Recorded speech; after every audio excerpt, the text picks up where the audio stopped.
Hello everyone. आज के इस लेक्चर में हम कवर करने वाले हैं क्लास 12 यूपी बोर्ड कॉमर्स के लिए अकाउंटेंसी को। ठीक है, जिसमें कि चैप्टर हमारा है अंश पूंजी के लिए लेखांकन।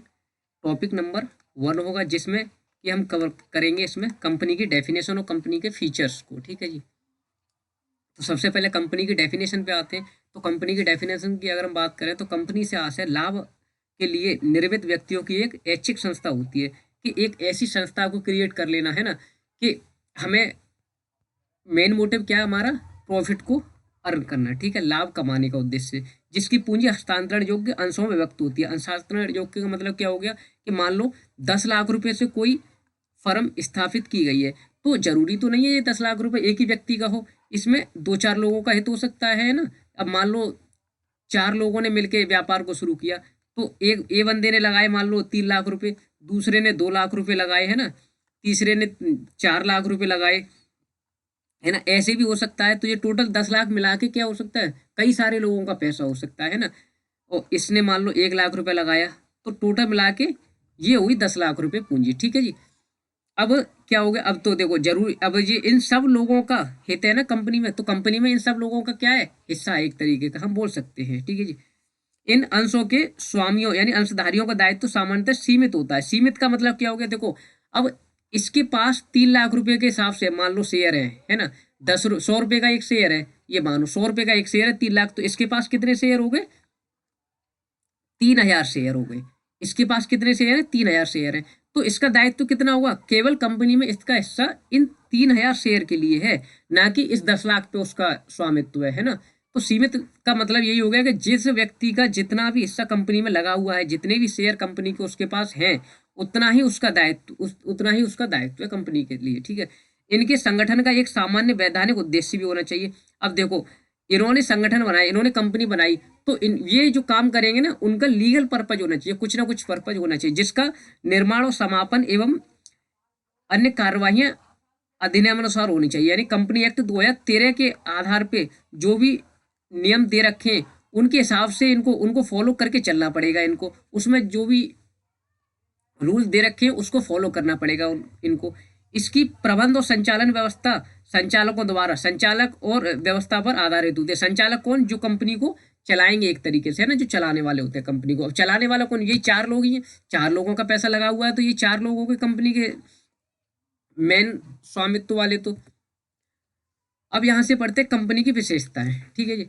तो कंपनी की विशेषताओं में सबसे पहला पॉइंट है हमारा ऐच्छिक संघ। ऐच्छिक संघ मतलब ये अपनी इच्छा से कोई काम करने के लिए एग्री होते हैं। तो कंपनी व्यक्तियों का ऐच्छिक संघ है, यानी कि 4 लोगों ने मिलकर अगर कोई व्यापार शुरू किया, तो वो क्या हो गया, एक इच्छा, अपनी इच्छा से उन्होंने वो काम किया है ना। लाभ कमाने के उद्देश्य से उन्होंने वो कंपनी बनाई। ऐच्छिक में तो यही है, कंपनी को जो लाभ होगा उसका कुछ भाग लाभांश के रूप में भी निश्चित नियमों के अनुसार अंशधारियों को, अंशधारी कौन हो गए, अंशधारी का मतलब हो गया जिन जिनके पास शेयर थे। जैसे कि हमने पिछली स्लाइड में देखा था कि यहाँ पे मान लो इसके पास 3 लाख से 3,000 शेयर है कंपनी के, इसके पास 20,000 शेयर है, 2,000 शेयर है कंपनी के, इसके पास 4,000 शेयर है कंपनी के, है ना। तो ये क्या, इनको जो वो यही तो अंशधारी होते हैं, शेयर होल्डर बोलते हैं अंशधारियों को। मतलब अब इसके पास 3,000 शेयर है, तो ये क्या है, ये अंशधारी है एक तरीके से। जिन जिनके पास शेयर है वो सब अंशधारी होते हैं कंपनी के। ठीक है, में बांट दिया जाता है। अब जो कंपनी को मान लो 2024 में कोई प्रॉफिट होगा, तो कंपनी को जो 2024 में कोई प्रॉफिट होगा ना, उसमें से ये क्या करेंगे, कुछ पोर्शन उस प्रॉफिट में से इन सब लोगों को डिस्ट्रीब्यूट कर देंगे। अंशधारी कंपनी के स्वामी होते हैं। अब स्वामी क्यों है, देखो भाई, ये 10 लाख रुपए जो लगा के चला रहे हैं ये कंपनी को, तो एक बंदे का तो पैसा नहीं लगा हुआ है, इन 4 लोगों का पैसा लगा हुआ है इस कंपनी में। तो ये 4 लोग क्या हो गए, कंपनी के स्वामी हो गए। लेकिन है स्वामी, लेकिन हमने यहाँ पे देखा था सीमित दायित्व है इनका, है ना। मालिक तो है कंपनी के, जो ओनर तो है, लेकिन इनका दायित्व क्या है, सीमित है। क्योंकि जिसने जितना पैसा लगाया, जिसके पास कंपनी के जितने शेयर हैं, उतने के लिए ही तो वो मालिक है। ये लाभ प्राप्त करने के उद्देश्य से कंपनी में अंशों के रूप में अपना धन लगा देते हैं। ये क्या कर देते हैं कि भाई इसने 3,000 शेयर खरीदे थे, ये बंदे ने 3,000 शेयर खरीद लिए थे कंपनी के। तो इसने खरीदे क्यों शेयर, क्योंकि इसका मेन मोटिव क्या था, इसका मेन मोटिव था प्रॉफिट को अर्न करना, तभी तो इसने शेयर खरीद लिए। खामे का क्यों कोई शेयर खरीदेगा किसी भी कंपनी में जाके, है ना। इस प्रकार कंपनी लाभ कमाने के उद्देश्य से बनाया गया व्यक्तियों का एक क्या होता है, ऐच्छिक संघ होता है ना। अब वैधानिक कृत्रिम अस्तित्व की बात करें हम तो कंपनी का निर्माण कानून द्वारा होता है। अब देखो जो भी लीगल फॉर्मेलिटी है उन सारी चीज को हमें फॉलो करना पड़ेगा, उसी के हिसाब से कंपनी बनानी पड़ती है ना। और इसे स्वतंत्र वैधानिक व्यक्तिगत प्राप्त होता है। व्यक्तिगत मतलब कि कंपनी एक कृत्रिम व्यक्ति है, एक तरीके से ऐसे बोल सकते हैं। जैसे कि देखो वुमेन तो अलग होते हैं लेकिन कंपनी भी अलग है, वो कृत्रिम व्यक्ति बना देते हैं एक तरीके से हम उसको, है ना। कृत्रिम व्यक्ति का मतलब जैसे कि है तो उसको भी व्यक्ति मानते हैं बट वो कृत्रिम है, बनाया गया है ना। ऐसे एक सामान्य व्यक्ति की भांति कंपनी जो स्वयं के नाम से व्यापार और व्यवहार कर सकती है। देखो अब देखो स्वयं के नाम से व्यापार कर रही है कंपनी, वो व्यवहार भी कर रही है। व्यवहार यानी कि जो ट्रांजैक्शन वगैरह हो रहे हैं ना एक दूसरे के साथ, तो कंपनी भी क्या है, कृत्रिम व्यक्ति बना देते हैं। बाद स्वीकार भी कर सकती है और बाहरी व्यक्तियों से अनुबंध कर सकती है। अब देखो जो भी स्टाम्प वगैरह लगाई जाती है, सपोज करो जो भी स्टाम्प वगैरह लगाई जाती है किसी भी चीज पे या कोई माल बेचा जा रहा है, तो उस पर जो मोहर होगी तो वो एक व्यक्ति के नाम की थोड़ी होगी, वो किस नाम की होगी, वो होगी कंपनी के नाम से। कि जैसे एक्स वाई जेड लिमिटेड है, तो एक्स वाई जेड लिमिटेड है तो जो मोहर लगेगी किसी भी प्रोडक्ट पे बना रहे जिस भी काम को ये कर रहे हैं, तो उस पर एक्स वाई जेड लिमिटेड की स्टाम्प भी तो लगेगी, है ना। तो कंपनी के नाम की मोहर ही तो लग रही है, ना कि व्यक्तियों के नाम की मोहर लग रही है ना। तो वो चीज हो जाती है। बाहरी व्यक्तियों के अनुबंध कर सकती है और कर्मचारी नियुक्त भी कर सकती है, इसलिए इसे कृत्रिम व्यक्ति कहा जाता है। अब देखो कर्मचारी की नियुक्ति की बात आ रहा है। अब यहाँ पे मान लो हमने किसी भी क्लर्क को नियुक्त किया, हमने किसी क्लर्क को नियुक्त किया कंपनी में, तो वो जब उसको हम ज्वाइनिंग देंगे तो वो वहां पे एक व्यक्ति के हस्ताक्षर थोड़ी होंगे, उसमें तो कंपनी की लास्ट में जो क्या कहते हैं स्टाम्प लगाई जाएगी तो वो कंपनी के नाम की तो लगाई जाएगी। इसलिए इसको कृत्रिम व्यक्ति यानी इसको भी एक व्यक्ति का दर्जा दे दिया जाता है। लेकिन कौन सा, कृत्रिम, आर्टिफिशियल। कृत्रिम को क्या बोलते हैं, आर्टिफिशियल। अब पृथक वैधानिक अस्तित्व का मतलब कि कंपनी अलग है और उसके चलाने वाले स्वामी या शेयर होल्डर अलग है। जिसके पास शेयर है वो अलग है, कंपनी अलग मानी जाती है।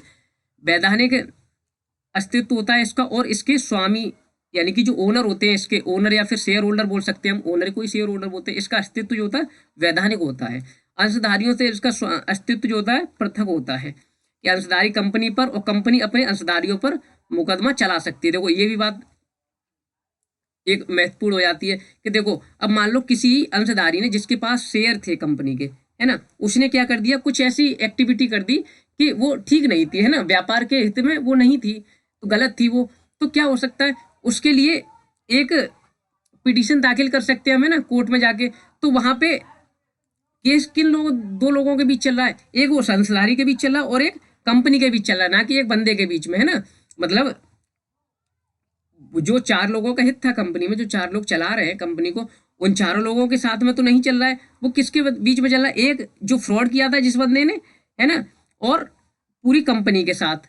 तो दो पक्ष हो गई है, तो कंपनी अलग है और शेयर अंशधारी अलग है। या फिर ऐसा हो सकता है कि देखो इस शेयर होल्डर को वो सुविधाएं इन्होंने नहीं प्रोवाइड कर रखी जो कि बाकी तीन लोगों के लिए कर रखी थी, है ना, कंपनी ने। तो यहाँ पे क्या होगा कि जो ए बंदा है ना, इसको इतनी सुविधाएं नहीं मिल रही है जितनी कि बी सी डी को मिल रही है मानो, है ना। तो यहाँ पे ए क्या करेगा, ए इन तीन लोगों के खिलाफ थोड़ी कोई मुकदमा करेगा, वो क्या करेगा, वो कंपनी के खिलाफ करेगा, है ना, वो कंपनी के खिलाफ करेगा। तो वो जाता है, तो वैधानिक प्रत्येक अस्तित्व हो गया, कंपनी अलग होती है और उसके अंशधारी या स्वामी अलग होते हैं। सीमित दायित्व तो हमने पहली स्लाइड में देखा था कि मान लो ए बंदे के पास 3000 शेयर हैं कंपनी के, बी बंदे के पास शेयर है मान लो 2000 शेयर है ना, सी के पास 1000 शेयर है। तो ये क्या है, इनकी सीमित दायित्व है, जितना जिसके पास शेयर है उतना ही तो उसका पैसा कंपनी में इन्वेस्टेड है और उतना ही प्रॉफिट के लिए वो एक तरीके से लायबल है, उतना ही प्रॉफिट उसको मिलेगा, है ना। अंशों का अंकित मूल्य तक सीमित रहता है। अंशों का अंकित मूल्य मतलब 3000 शेयर है इसके पास, 10 और मान लो 100 रुपए का एक शेयर था, तो इसके टोटल मिला के कंपनी में कितने रुपए लगे हुए हैं, 3000 में 100 का गुणा करेंगे तो यानी कि ये बंदे ने 3 लाख रुपया कंपनी में लगा रखा है, यही तो बोलेंगे। अब बी की बात करें हम तो 100 रुपए का एक शेयर है, 2000 शेयर इसने कंपनी के खरीद रखे हैं, तो इसकी पूंजी कितनी लगी हुई है कंपनी में, इसकी पूंजी लगी हुई है 2 लाख रुपए। तो ये सीमित दायित्व होता है। सीमित दायित्व का मतलब ये होता है कि ये 3 लाख रुपए के लिए कंपनी में स्वामी और ये 2 लाख रुपए के लिए कि जो भी प्रॉफिट होगा इसको थोड़ा ज्यादा मिलेगा, 3 लाख वाले को, 2 लाख वाले को थोड़ा कम मिलेगा। ऐसा तो नहीं है कि बराबर मिलेगा सबको, है ना। तो सीमित दायित्व का मतलब ये होता है। कंपनी के दायित्व के लिए अंशधारी निजी तौर पर उत्तरदायी नहीं होते, निजी तौर पर उत्तरदायी नहीं होते, और व्यक्तिगत संपत्ति का प्रयोग कंपनी के दायित्व के लिए नहीं किया जा सकता। अब देखो यहाँ पे भी एक अच्छा पॉइंट है कि व्यक्तिगत संपत्ति का प्रयोग कंपनी के दायित्व के लिए नहीं किया जा सकता। मान लो कंपनी में कोई हो गया नुकसान, कंपनी में कोई नुकसान हो गया, है ना, कंपनी चलाते हुए, तो वहां पे क्या हुआ कि ए बंदे ने तो लगाए मान लो 3 लाख रुपए, है ना, ए बंदे ने 3 लाख लगाए, बी ने लगाए हैं 2 लाख रुपए, है ना, यही तो चल रहे हैं। बी ने लगाए हैं 2 लाख रुपए, कंपनी में कोई नुकसान हो गया मान लो 5 लाख का, कंपनी में 5 लाख का क्या हो गया, लॉस हो गया। तो अब यहाँ पे बात आती है कि भाई अब कितना कितना लॉस देंगे ये, है ना, इस लॉस में कितना कितना हित होगा इनका। तो इन्होंने अगर मानो रेशियो, सपोज करो रेशियो इन्होंने 1/2 का रखा था, है ना, कि भाई देखो लॉस होगा तो बराबर बांटा जाएगा। तो इस 5 लाख को अगर मानो हमने इन दोनों व्यक्तियों को बांटा होगा, इन दोनों व्यक्तियों को बांटा होगा हमने, तो कितना कितना बटेगा इनको। मान लो 5 लाख के लॉस में 2.5 लाख रुपए तो ए वहन कर देगा, यानी 2.5 लाख रुपए तो ए देगा, और 2.5 लाख रुपए कौन देगा, बी देगा। लेकिन जब हमने एक तरफ देखा तो बी ने तो केवल 2 लाख ही लगाए हैं, बी की पूंजी तो केवल कंपनी में 2 लाख है। तो इसमें ऐसा नहीं हो सकता कि ये 50,000 घर से लेके आएगा, है ना, इसकी निजी संपत्ति को प्रयोग हम कंपनी के दायित्व को चुकाने के लिए नहीं कर सकते हैं। सीमित दायित्व का मतलब ये हो गया, है ना, कि घर से नहीं लाएगा, वो जितना पैसा उसने लगाया उससे कवर अप कर लो, नहीं है अगर उसके पास अवेलेबल तो भाई यहीं पे निपटाना पड़ेगा आपको।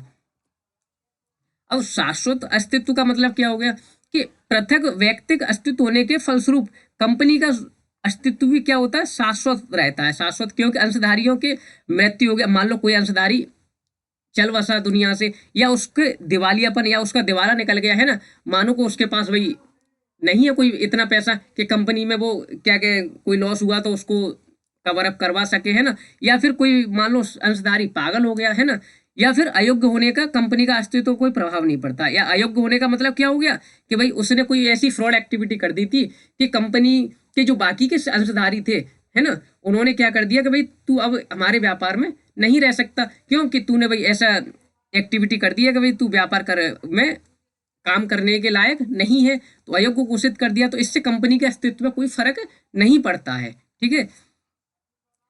तो शाश्वत अस्तित्व का मतलब ये हो गया कि अंशधारी के द्वारा अपने अंशों के हस्तांतरण। अब मानो शेयर होल्डर ने क्या करा, अपने शेयर कहीं और ट्रांसफर कर दिए, है ना, या फिर स्वामित्व में परिवर्तन हो गया। स्वामित्व में परिवर्तन होने का मतलब क्या हो गया कि मानो 4 लोग थे पहले से, ए बी सी डी 4 लोग मिलके किसी भी कंपनी को चला रहे थे। अब 5वें बंदे को मान लो ए ने अपना स्वामित्व किसको हस्तांतरण कर दिया, ई को कर दिया, ये तो चला गया। या फिर ऐसा हुआ यहाँ पे कि 4 लोग थे, एक बंदा और आ गया, 5 लोग हो गए अब इसमें, है ना, 5 लोग हो गए अब इसमें। तो इससे कंपनी के अस्तित्व में कोई फर्क नहीं पड़ता है ना उसमें। अब मान लो देखो कंपनी तो टोटल मिला के 10 लाख रुपए से ही तो चल रही थी, है ना, 10 लाख रुपए से चल रही थी। अब यहाँ पे मान लो ई आ गया तो इन 10 लाख में ही तो उसका शेयर होगा, ना कि 10 के 12 लाख बन जाएंगे, है ना। वो तो कंपनी के ऊपर है, कंपनी अगर चाहेगी तभी तो बढ़ाएगी, तो कंपनी तो अलग है भाई। लेकिन अगर हम बात करें यहाँ पे कि स्वामित्व में परिवर्तन होने की, है ना, तो इससे कोई कंपनी के अस्तित्व में फर्क नहीं पड़ता है। नेक्स्ट पॉइंट है सामान्य उद्देश्य, कि कंपनी की स्थापना का सामान्य और वैधानिक उद्देश्य होना चाहिए कि भाई कंपनी किस लिए बनाई गई है ना, कंपनी किस लिए बनाई गई है, वो मेन ऑब्जेक्ट तो हो कि हम क्या करने के लिए बना रहे हैं। क्या हम कोई मान लो XYZ प्रोडक्ट बना रहे हैं, या फिर कोई हम पेन बनाने का व्यापार है हमारा, है ना, या फिर हम बुक्स को क्या कहते हैं, बुक्स बनाते हैं हम, है ना, या फिर लैपटॉप बनाने का हमारा व्यापार है। तो भाई हमें अपना मोटिव तो बताना होगा ना, है ना। तो ये बात आ जाती है यहाँ पे सामान्य उद्देश्य में कि सामान्यतः कंपनी लाभ अर्जन करने के लिए स्थापित एक संघ होता है। संघ का मतलब एक यूनियन है ना, मिलके कोई भी व्यापार कर रहे हैं वो प्रॉफिट कमाने के लिए। तो कुछ कंपनियां लोकहित की दृष्टि से भी स्थापित की जाती हैं। लोकहित का मतलब क्या हो गया कि देखो ये प्रॉफिट कमाने के लिए नहीं कर रही है काम, ये क्या कर रही है, ये नॉन प्रॉफिट ऑर्गेनाइजेशन है एक तरीके से। नॉन प्रॉफिट ऑर्गेनाइजेशन मतलब कि ये प्रॉफिट कमाने के पर्पज से नहीं है, ये क्या है, ये जनता की सेवा करने के लिए बनाई गई है। तो ये लोकहित की कंपनियां होती हैं ना, लोकहित में स्थापित करी जाती हैं।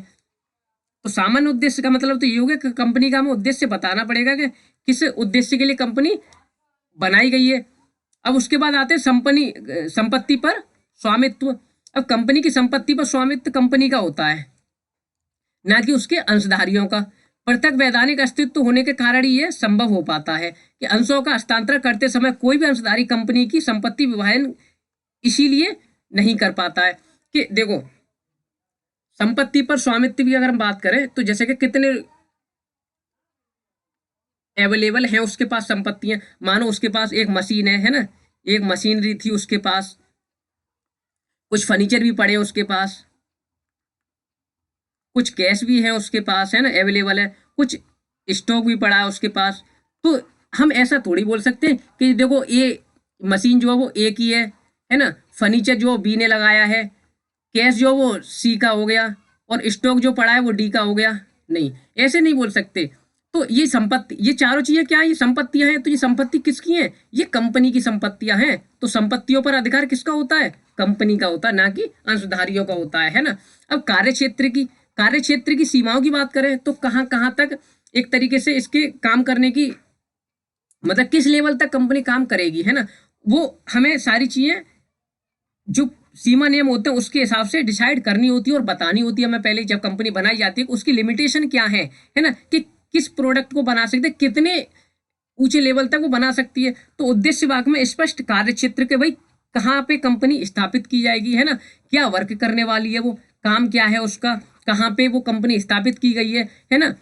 और अधिकार सीमा से बाहर कोई कार्य नहीं करेगी। अधिकार सीमा का बाहर कि भाई जितने उसके अधिकार है ना, जितने उसके अधिकार हैं कंपनी के काम करने के, कि भाई ये काम करेगी कंपनी, इससे ज्यादा काम नहीं करेगी, है ना। कि मानो वो कंपनी को बनाया गया था पेन बनाने के लिए, और कंपनी क्या कर रही है, पेन के साथ साथ बुक्स भी बना रही है, तो ऐसा नहीं हो सकता, है ना। तो हमें ये पहले ही डिसाइड करना पड़ेगा, पहले बतानी पड़ेगी हमें कि किस उद्देश्य के लिए बनाएगी, क्या काम है उसका, है ना, तो वो सारी चीजें बतानी पड़ेगी हमें।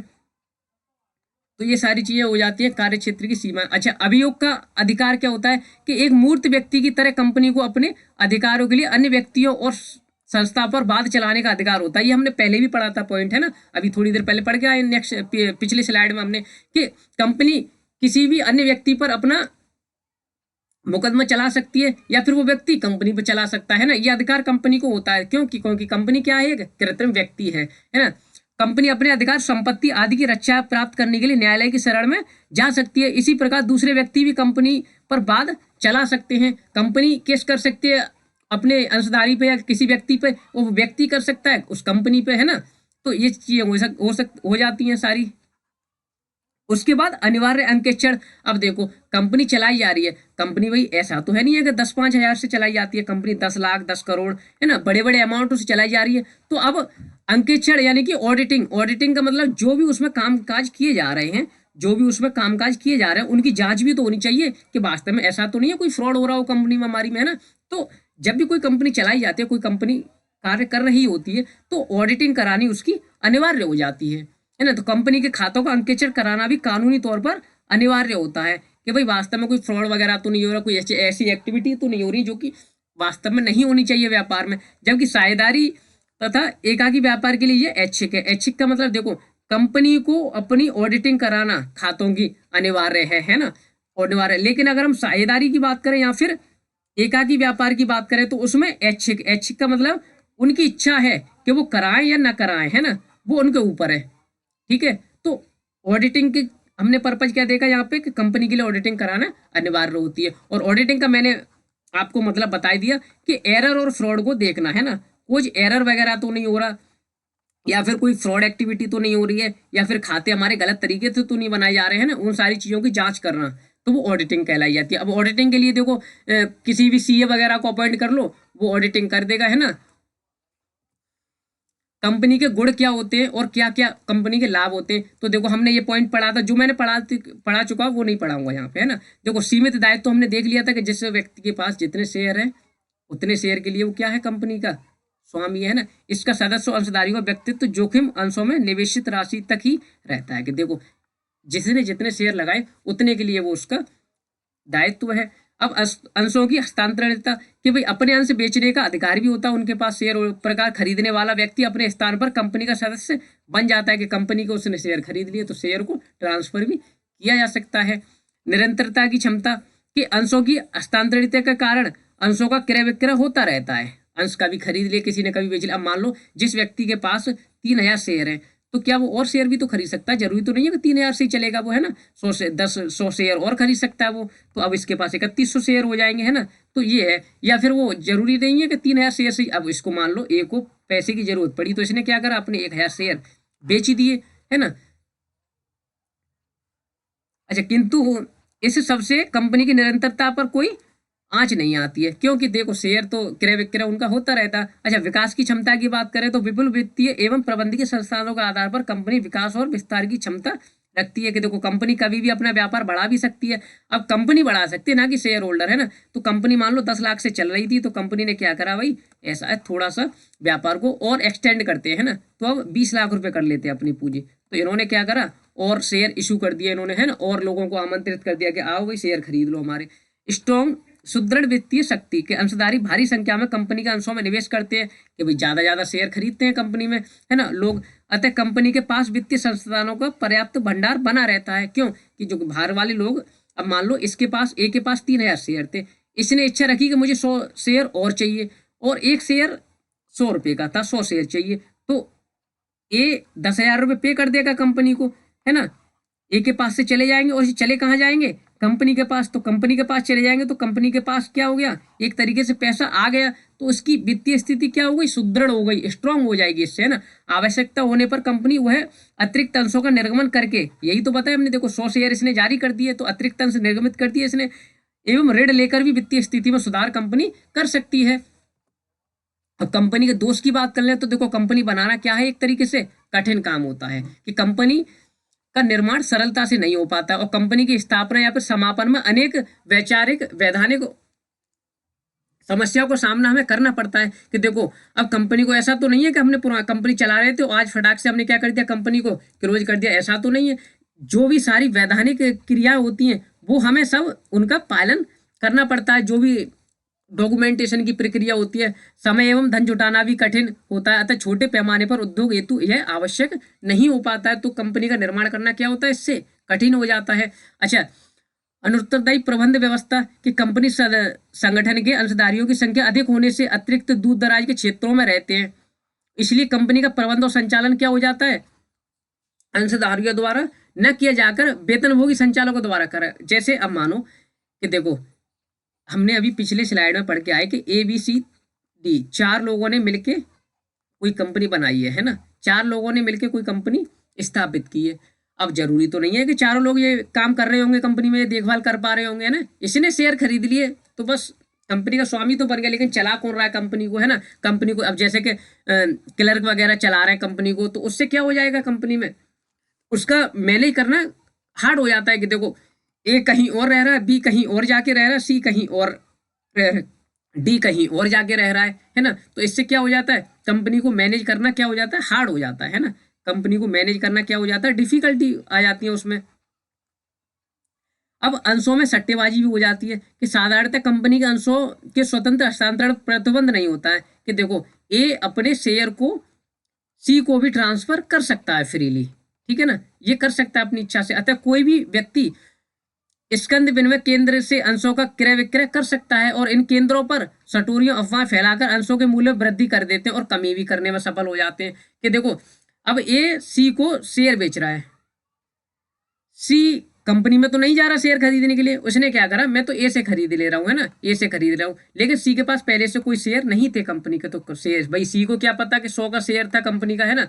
ए ने क्या बोला कि भाई शेयर है 120 रुपए का, सी ने क्या करा, 120 के हिसाब से इसके शेयर खरीद लिए, तो सी को जानकारी नहीं थी इस बारे में, है ना। तो अंशों में ये सट्टेबाजी भी हो जाती है, कि देखो भाई दूसरे अंशधारी ने एक और किसी बंदे को शेयर बेच दिए, है ना, तो इसमें ये भी हेरफेर होता रहता है। अब एकाधिकार का भय भी आ जाता है, कि अनेक अवसरों पर एक ही प्रकार का व्यवसाय करने वाली कंपनी आपस में मिलकर संयोजन स्थापित कर लेती है। अब मान लो, देखो पेन एक कंपनी तो नहीं बनाती है, हम पेन की एग्जांपल लेके चलते हैं, तो मानो XYZ लिमिटेड पेन का व्यापार करती है ना, और एक कंपनी और है PQR सपोज, ये भी पेन बनाती है। तो इन दोनों कंपनियों ने क्या करा, इन दोनों कंपनियों ने मिलके व्यापार शुरू कर दिया, कि भाई देखो सेम प्राइस रखेंगे और मिलके व्यापार करते हैं चलो। तो इससे क्या होगा कि ये पहले 10 रुपए की पेन बेच रही थी कंपनी XYZ लिमिटेड, और PQR बेच रहा था मान लो 12 रुपए की, तो इन दोनों कंपनियों ने मिलकर अब क्या कर दिया कि वो 15 रुपए की कर दी वो पेन। तो भाई सामने वालों को लेनी पड़ेगी, क्यों? क्योंकि यही दो लोग बना रहे हैं पेन को, है ना। तो इससे क्या हो जाता है, एकाधिकार का भय रहता है।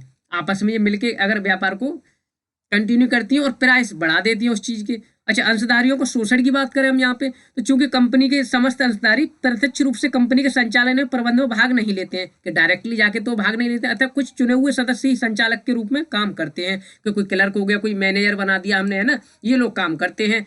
तो व्यक्ति कंपनी में अपनी मनमानी नीतियां लागू करके कंपनी के अंशधारों का शोषण करते रहते हैं, कि भाई आज ये नुकसान हो गया, कल को ये नुकसान हो गया था। तो इससे क्या, अंशधारियों का पैसा थोड़ा सा एक तरीके से खतरे में चलता रहता है। एक और कंपनी के संचालक बड़े बड़े वेतन और सुविधाएं प्राप्त करते हैं, दूसरी ओर अंशधारियों को बहुत कम लाभांश वितरित करते हैं, कि ये बता देते भाई देखो पिछले साल तो नुकसान हो गया था, तो इस साल तो जो भी लाभांश बट पाएगा ना, जो भी प्रॉफिट बट पाएगा वो कम ही बट पाएगा, है ना। तो इससे क्या होता है, अंशधारियों को शोषण होता रहता है ना। कि मान लो अब देखो, ये तो आस में बैठे थे ABCD कि हमें जब कंपनी 31 मार्च को जो भी प्रॉफिट होगा वो बांटेगी, है ना, हमको उसमें से कुछ पोर्शन देगी। लेकिन कंपनी ने क्या दिखा दिया, यहाँ पे नुकसान दिखा दिया। तो ऐसा भी हो जाता है यहाँ पे।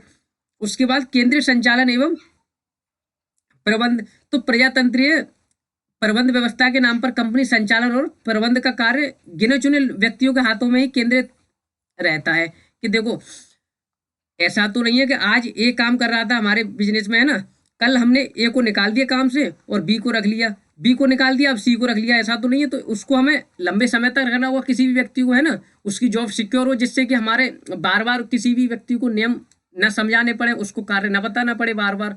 तो इससे क्या होता है, चूंकि ये व्यक्ति उच्च पदों पर पदासीन रहते हैं, अतः इनके हितों की रक्षा नहीं हो सकती, है ना।